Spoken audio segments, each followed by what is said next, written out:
Hello and welcome to Real Talk Office Hours, hunting for the silver linings for this Friday, August 7, 2020.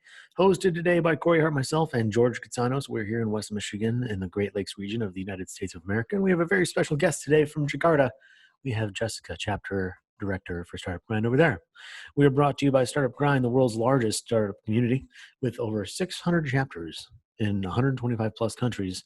We operate with a mission to educate, inspire, and connect. We're driven by three values. That's make friends, not contacts, help others before you help yourself, and give before you take. And the reason why we do this show is because this pandemic has been and will continue to be the great global leveler. And as entrepreneurs, we need to do our very best for our businesses, our teams, and our families. And to do so, we need to be informed, rational, analytical, and rigorous in our thinking. We should also learn to control our biases as they emerge in various circumstances. And we do invite everyone to join us every Monday, Wednesday, and Friday live as we track the intersection of facts, biases, and action through our review of global financial markets alongside the check-ins and real talk with Startup Grind chapter directors, entrepreneurs, and ecosystem stakeholders from across the world. And no one has a crystal ball, but if we keep our eyes and ears open and pay attention, we may be able to see around the bend and with some luck, spot the silver linings that are around every cloud. If you do miss the live events, you can catch the recordings at startupgrind.com/grand-rapids.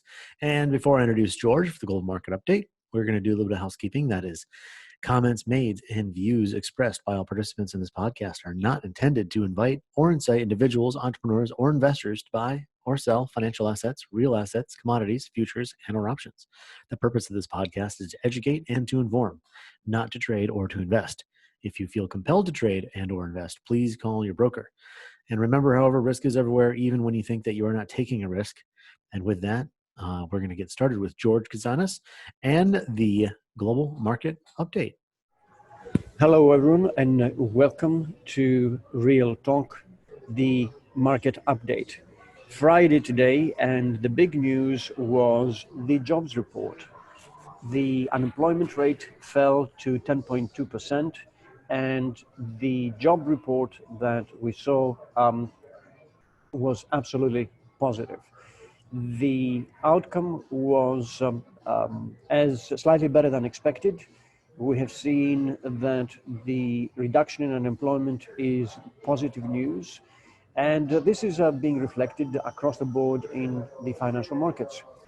As we normally do, we start with currencies because we expect that any positive or negative news will be first and foremost felt by the major cross rates. In other words, how the dollar trade against the euro, the Japanese yen, the British pound, the Chinese yuan, and so on and so forth. And what we've seen is that after hitting a high of 119 a couple of days ago against the euro, the dollar is slightly stronger at 117.70. Which is a reflection of, to some extent, retrenchment after a massive depreciation of the currency. The yen remains strong at 105.8. We would expect that this is going to be reversed in the near future. Sterling is at 130 and change. Again, massive strengthening of sterling against the dollar in the recent weeks. The reflection here is, I would think, more sentimental rather than fundamental. The fundamentals for the UK economy are really, really negative. On the fixed income side, what we tend to see is essentially the continuation of a pattern. And what do we mean by that? The Asian 10-year bond yields have remained stable, have remained unchanged. As you can see, 3 basis points up or down over the last 3 months, literally. What that tells us is that the fixed income investors remain concerned in the medium term, not so much about inflation, but about deflation, about slowing down of the world economy. And this is why we have seen the strengthening of the 10-year bonds, both in Asia, but also in Europe.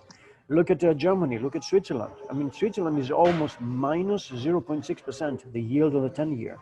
The German 10-year bond yield is minus 5.4%, 0.54%. The Italian bonds and the Greek bonds, for the first time in a very long time, are trading inside the 1% hurdle. This is unprecedented and reflects hunting for yield.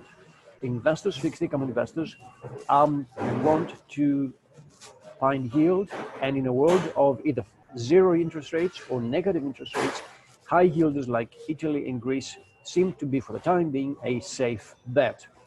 In the US, we are now heading back towards the lows of the crisis. I want to remind you that in the middle of March of 2020, the 10-year bond yield in the US traded under 0.4% in terms of yield. We're at the moment 0.5, not far away. As a number of analysts are predicting, we should see the 10-year bond test the previous low. And there's a simple reason for that. Investors are concerned about the slowing down of the economy. Although the financial markets, the equity markets have done really well in expecting a V-shaped recovery and expecting a vaccine to be developed and be made available very shortly, the rest of the financial markets are concerned about the stop-go nature of the world economy. And as we always recommend to our entrepreneurs and the ecosystem as a whole, please keep an eye on all financial markets, not only on equities. With this, we now go to our commodities, the commodity wrap-up. Here we're seeing that the energy sector is remaining fairly well balanced. We've seen the West Texas Intermediate trade over $40 comfortably. No major change here. Brent is at $44.50. This is a big move. Natural gas crossed the $2 level. This is really, really big move. You remember last week around this time, the natural gas was trading under 1.8. This move is tremendously rapid. We should expect some consolidation at lower levels, but this is a reflection of the demand in the US. On the precious metal side, well, what can we say here? A number of analysts, including Bank of America, were absolutely right in April when they started talking about the next level for gold at $2,200, $2,300 an ounce. We have seen that the improvement in the price of gold is reflective of a number of things. One, fear about debasement of currencies all around the world. Investors are concerned that the massive stimulus packages by all governments, all central banks around the globe, are leading to debasement of currencies. And the second, investors are concerned about the safe havens. In other words, in a world where central banks are issuing money, are issuing bonds, all asset classes are now hyper valued, and gold offers a certain degree of safe haven. Please bear this in mind and keep looking at the gold, because silver at the same time has rallied unbelievably, 28.05. This is the front month, this is COMEX price. This is an incredible rally from $16 and change, $15 back in March of this year. On the agricultural front, with a small drought in the western part of Iowa, the weather is extremely good. As we have heard from all analysts, the grains are in a peak production year. So the prices are affected on the negative side. We expect both corn and soybeans to be under pressure. We expect that despite the level one, the phase one agreement that the Chinese are trying to implement in relation to the US, and the buying of 10 million tons of beans recently, the overall picture for the grains is one of negative price trends. We do not see any major catalyst for the prices to move up. Which brings us to the next question here, essentially, what is happening in equities? Well, you can see here that one of these rare days where the markets are in the red around the globe, having seen huge rallies, significant rallies, based on the monetary stimulus of all central banks. The global economies are just taking a breather. The global equity markets are taking a breather. They're holding on. They want to see, to assess what the next levels of support are going to be.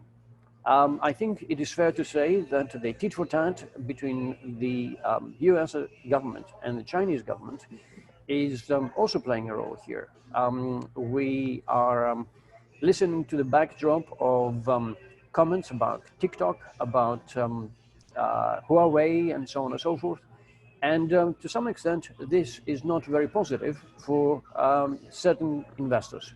On the other hand, what we're also seeing is that the monetary stimulus is fundamental. It is significant and is going to be maintained because there is no alternative. TINA, T-I-N-A. So for investors who believe in TINA, there's a second perspective, and that's called FOMO, fear of missing out. This is why the equity markets have done so exceptionally well and will be well bid going forward. But we also recommend to our ecosystem participants to be careful, not to take the real talk as an invitation to trade. This is not what we're trying to do here. We're not giving you advice to go long or short the market.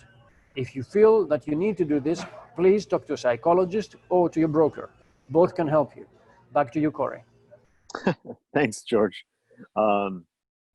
Yeah, we're certainly in another season globally as things progress, and we sit on our hands and wait for our world governments to decide what they're going to continue to do. And Jessica, I'd like to introduce you. We have Jessica joining us, chapter director for Startup Grind from Jakarta. She's currently in Singapore. We were just in Singapore visiting with Curtis, the chapter director there, last week or earlier this week, and that was a really great conversation. George and I have spent some time in very young ecosystems for many weeks now, but now we've been able to speak with some people in some more mature ecosystems. And Jakarta, top 50 ecosystem in the world, and the government doing a lot of work to make things a lot easier for startups. Looking forward to hearing about all of that. But Jessica, if you could introduce yourself personally, maybe some of your own background, what brought you into entrepreneurism, what brought you to Startup Grind. Just let us hear a little bit about you. All right, thank you, Corey and George, for the introduction. So I'm actually a baby director, just like yourself, Corey. I've only been a Startup Grind director since May, I think. But I've always been involved in community and events ever since university days. So previously, I worked in Big Four, one of the Big Four. And after that, I actually worked in one of the biggest e-commerce in Indonesia. And afterwards, I joined my family business, which is in energy. And right now, I am also managing a family business, which is co-working space. So it relates a lot with Startup Grind. Like we do events a lot, especially after the pandemic happens. We do like 60 events in 2 months with over 5,000 participants. So that yeah, that's like one of my passion, connecting people together and always learning. Yeah, we're really excited to have seen the globalization of ideas and connectivity, and starting to see a lot of that happening with the flow of capital, as well as people are looking for connection, opportunity, and just how to move things forward when there are surprises and obstacles everywhere. So, maybe you could tell us a little bit about the Jakarta ecosystems sectors. I'm, like fintech, right? And then your family's in energy. Maybe you could expound upon maybe some of the things that we might not be familiar with. Okay, so so Indonesia, as you know, like is the fourth largest populated country in the world. It has 270 billion people. And the startup ecosystem is huge. We have like over 6,000 startups with 6 unicorns now in Indonesia. Of course, you've heard Gojek, one of the top, actually, the top unicorn. And then we also have Tokopedia, Traveloka, and Bukalapak. They're all e-commerce who are well, Traveloka and Bukalapak are e-commerce who are thriving in the midst of pandemic. And something interesting. Yes, 6 unicorns. So I guess something interesting would be there's a lot more investment actually in the startups in Indonesia during the pandemic compared to the previous year. So just in Q1 and Q2, I think I read that the foreign investors invested in $100 million in Indonesian startups, and some of the business sectors that they invest in is pretty interesting, including a coffee chain called Kopi Kenangan. So Kopi Kenangan actually got, I think, if I'm not mistaken, 100. Oh wait, let me just check. Yeah, they got like $100 million in Series B funding. So that's something interesting. And in terms of energy, in my family business, we've been doing coal and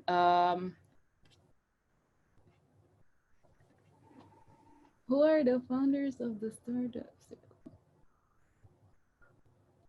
Oh, okay. Yes, what I'm asking here, actually, Jessica, is this.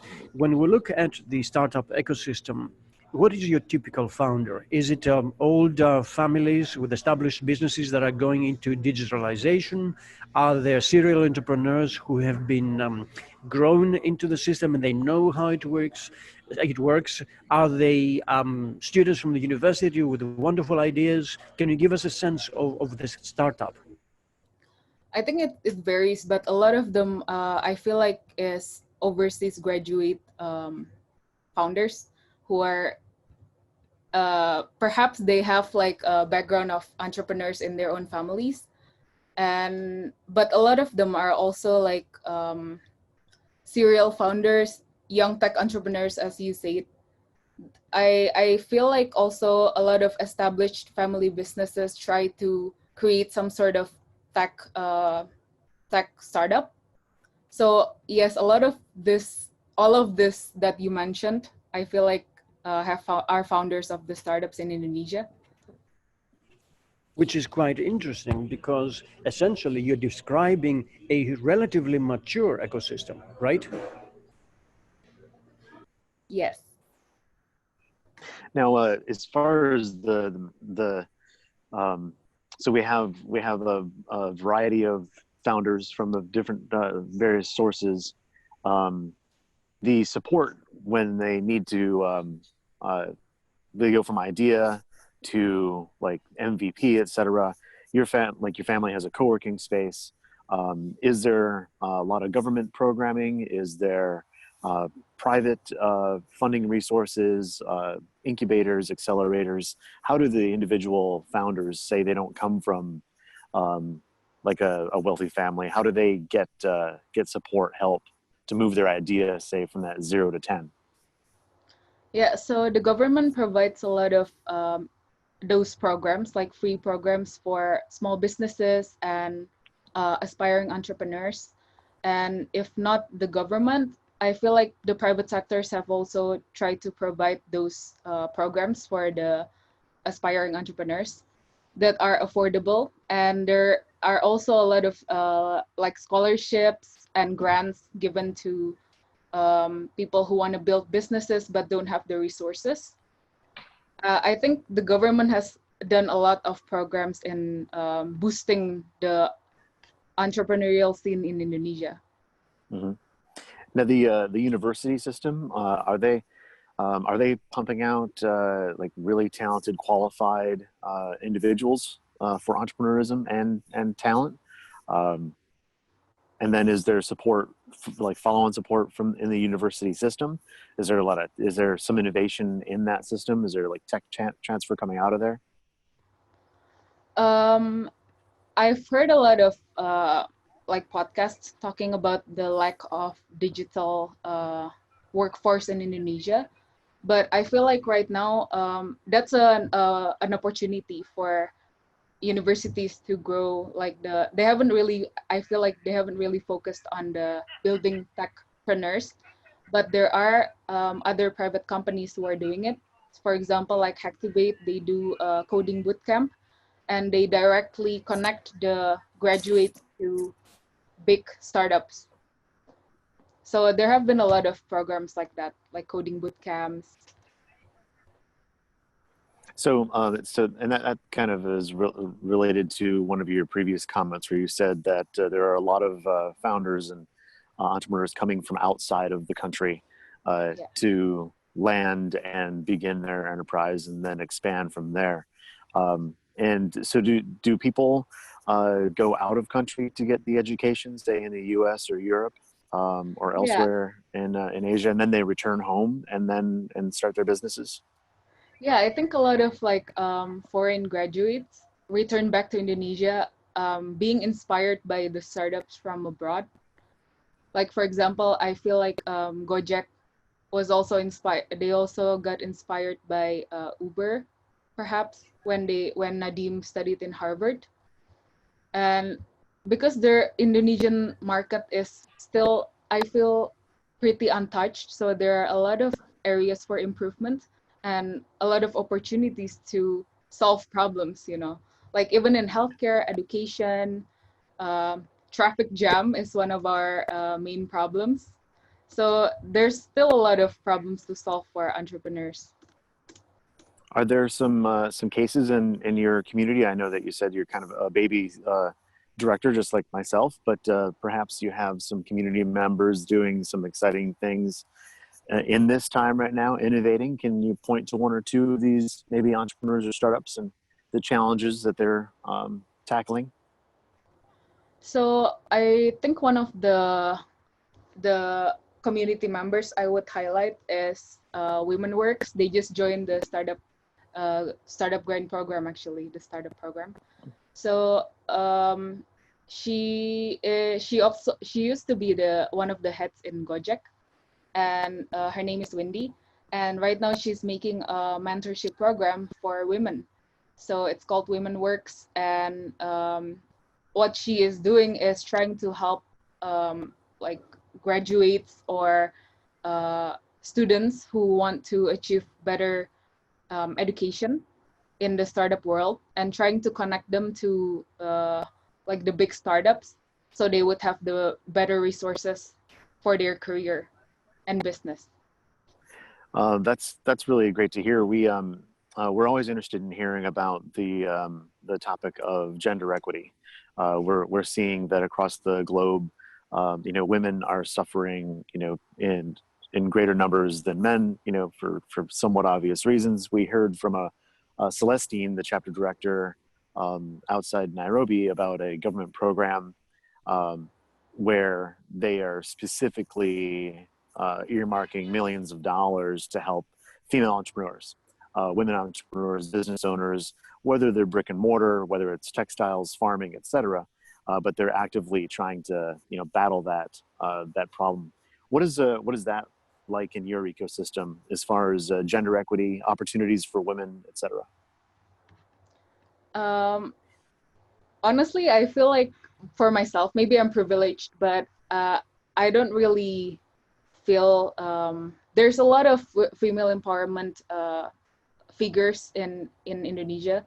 Like I feel like I was lucky enough to be raised in a family who advocate female empowerment, because I have a very strong mother figure, and my father is a feminist too. So I think because I was bred that way, so I feel like I don't see it a lot, the gender inequality in Indonesia, because there are so many, a lot of community leaders in Indonesian smaller communities are women. They're strong women. So there's also one of our speakers recently, Ayu. She did her partner called Melia. They both founded startup called Duanyam, which is a social enterprise helping women mothers in suburban Indonesia to weave and have like better income so that they would have better quality of life. Kind of switching gears here, I'm wondering if you would be able to let us know of any kind of interesting or special pivots that your family's companies had to make because of the COVID over this last 5-6 months. So I think there are three options to dealing with the COVID, right? You either stop the business, you pivot, or perhaps you improve on the business. So I think for my family, since we're doing trading, we kind of like stopped the trading for a while. So it's not really pivoting, but we just completely stop it because we're here like outside of the country, and I believe we have enough emergency funds. We're one of the lucky ones to have enough emergency funds. But in terms of the co-working space, we are pivoting a lot because, as you know, it's not the best business to be in during the pandemic, because even the government regulations say that only we can only do 50% capacity. And I feel a lot of Indonesians are still afraid to go out, even though a lot of them are also not afraid, even they're not wearing masks, a lot of them in the streets. But we are trying to pivot to more of an education platform more than a co-working space, because I do feel like Indonesian workforce could be better. They could improve their skills. And due to the COVID, a lot of people are also getting fired from their jobs. So I think that's something that we would like to help in. And so with that being the backdrop and you being connected to not only the startup grind community locally in your in your ecosystem, but then the access you have with the entrepreneurs in your co-working space, what might you be able to enlighten us about the general mindset, especially since we're in this, we're 6 months in, are people generally positive? What's the outlook like? I think Indonesians are very optimistic. They believe that we will recover from this pandemic quickly. Even though I think people in the tourism sector, they might be discouraged after months of vacancy, especially in Bali. It's really quiet there right now, and a lot of hotels are doing this vouchers selling. But I would say most of the population is pretty optimistic, or maybe they don't have a choice since a lot of them have a lower income and they have no choice but to go out and work and be optimistic. And we have some digital nomads that are enjoying the fact that they can actually travel there, as opposed to being limited in travel, say to Europe or even a lot of Central or South America and Canada, etc. Are you is for your co-working space? Is that something that you're actively recruiting from outside the region? No, actually, since we're in Jakarta, digital nomads and expats are not our main target market, but that is something that we have to look into, because now that we are trying to get as much market as possible, that is definitely one in our bucket list. But we are following the protocols closely, though. Yeah, well, you kind of have to. George, do you have any follow-on questions here for Jessica? Yes, I was wondering, when you talk to your ecosystems, young entrepreneurs and investors, what are the main opportunities that they see? You summarized and you said stop the business, pivoting, or find new disruptive ways of expanding your foothold. What do you see directly from the members of the ecosystem? What do you hear, and what advice do you give to them?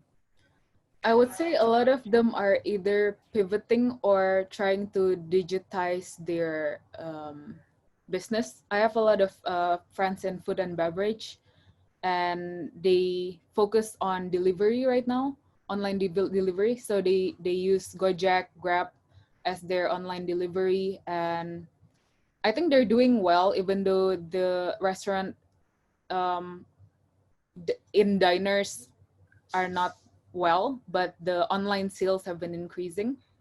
So I always tell people to focus on what we can do right now instead of panicking and focusing on what we cannot do, which is trying to,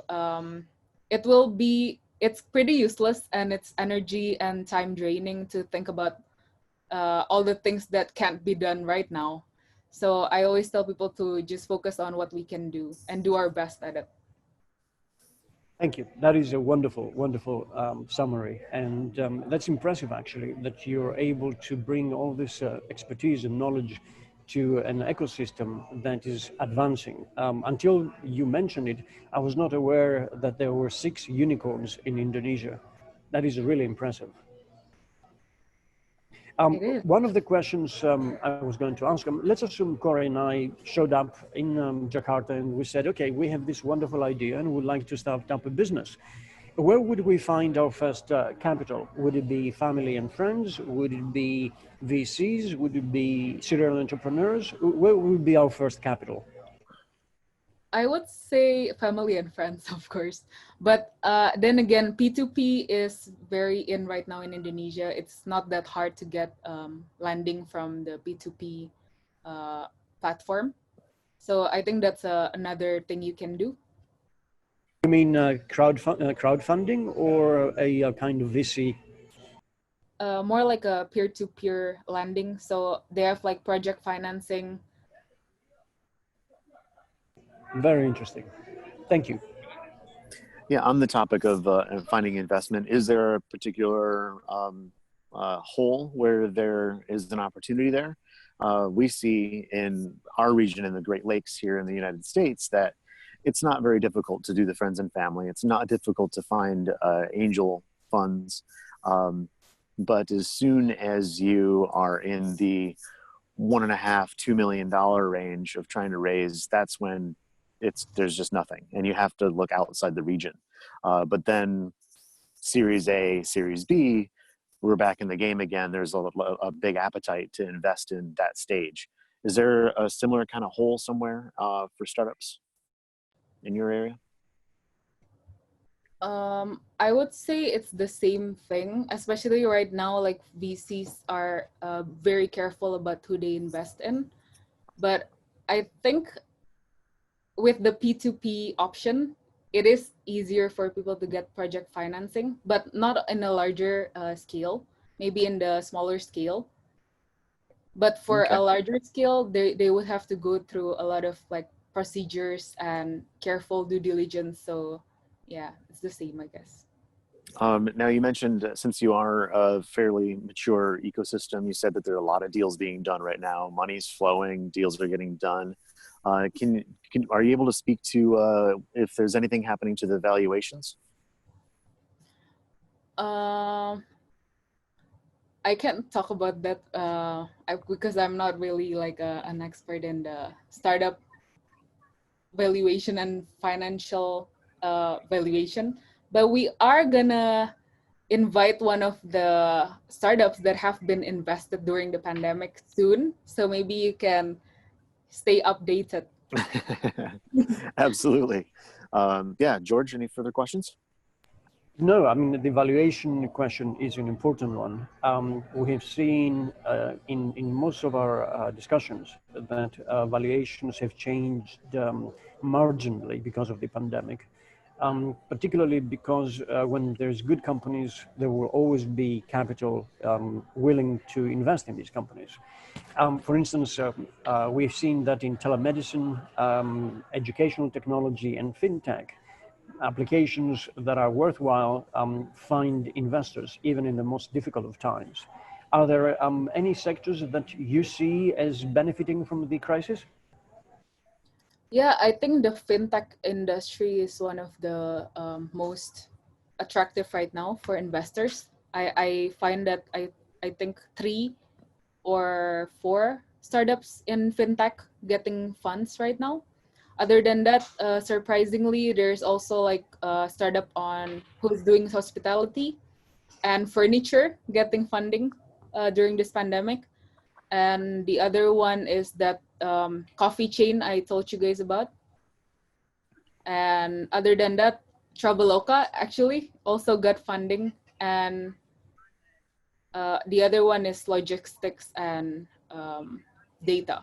So that's the variety of different industries. Mm-hmm.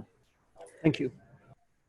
So I'm curious, switching gears again, since you are the one of our newer directors, what is a couple of your goals for the startup grind community that you're going to be building in the near term, maybe 6 months and then maybe a year, like because you just recently joined, like as all of this is happening. So you're approaching this with with a whole different attitude than I did, because I joined last December, pre-COVID. Okay. Well, I believe that we should lean on each other right now because it's a really tough time for a lot of startups and businesses. So what I'm trying to bring through Startup Grind Jakarta is we want to educate and inspire people. We always ask our Startup Grind speakers to share how they're dealing with the current situation, as to inspire. It's not always a good impact. There's also like bad impact. So it's interesting to learn how people are dealing with it in their startups with different ways. So I think, yeah, just to inspire and educate. Also, we have a lot of networking sessions after the Startup Grind Talk. We would also have virtual networking sessions. So I think that would help with people who are trying to look for jobs or new opportunities to gain new connections. And yeah. Is that a hole in the ecosystem that you're filling? I know that for George and I in the Great Lakes region, we have a lot of really incredible resources for entrepreneurs. However, they're all very siloed. And if there's an entrepreneur looking for a resource, they might find one, but then once they graduate from that resource, it's like they're on an island all by themselves again. And so what we're able to do is operate as really that really great connective tissue between all the siloed resources. And so is there a particular thing missing from your ecosystem that you're filling? I think for education, there is already a lot of webinars, especially right now. But who we bring are very filtered. So we bring the top of the top startup like speakers. So there would be that hole that we're filling. Also, there's not a lot of networking sessions anymore because everything is online right now. So that's what we're trying to do with the virtual networking session. We're trying to innovate in that area. So for those directors that are adding that aspect to their programming now, is there some great technology that you found that is useful for that? Is it just Zoom and the breakout rooms, or are there some other platforms that you're incorporating? It's just Zoom and breakout room, and maybe WhatsApp group is useful. Okay, all right. Before we get to some of the last questions, George, do you have any final comments or questions for Jessica? No, I just want to congratulate her on her work and the efforts she's putting in. I want to wish her health, safety, and if you have any questions for Corey and I, we're here. We can always give you the support and the advice that you need. Thank you very much for today. Thank you so much, everyone. Yeah, so the last question I have for you, Jessica, then is the Startup Grind community as a whole, globally. A lot of times we're really good at asking the entrepreneurs, like, what can I do for you? How can I help? Blah, blah, blah. We just do this. That's in our blood. And especially also for the ecosystems that are a little younger, we're really active in saying, what can we do for you? But for the more mature ecosystems, we kind of think, oh, well, you're doing great. So maybe you don't get the same kind of question as often. So we like to ask, Jessica, what can Startup Grind globally, all of the individual chapter directors and HQ do for you and your ecosystem? I think you've done enough, like with the all the events that we can access through Startup Grind ecosystem. I think it's enough to inspire a lot of people in Indonesia. But also, I think with the current Startup Grind program, the startup program, I think the global connectivity is very useful for our startups. As I said before, I think the workforce is really lacking in their skills. So that's something that they can get from Startup Grind programs, and the connecting of the, like through Startup Grind, they can get connected with the global leaders and VCs and educators. So that's something that would be useful, I think. Well, awesome. I really appreciate the feedback, the insight, and then a really great and comprehensive view into your ecosystem.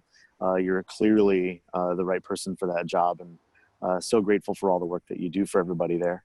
With that, I'm happy to say thanks so much for joining us. Have a really great weekend, and maybe one day George and I will be able to come and visit and say hi in person. Yay! Thank you, everyone. Take care.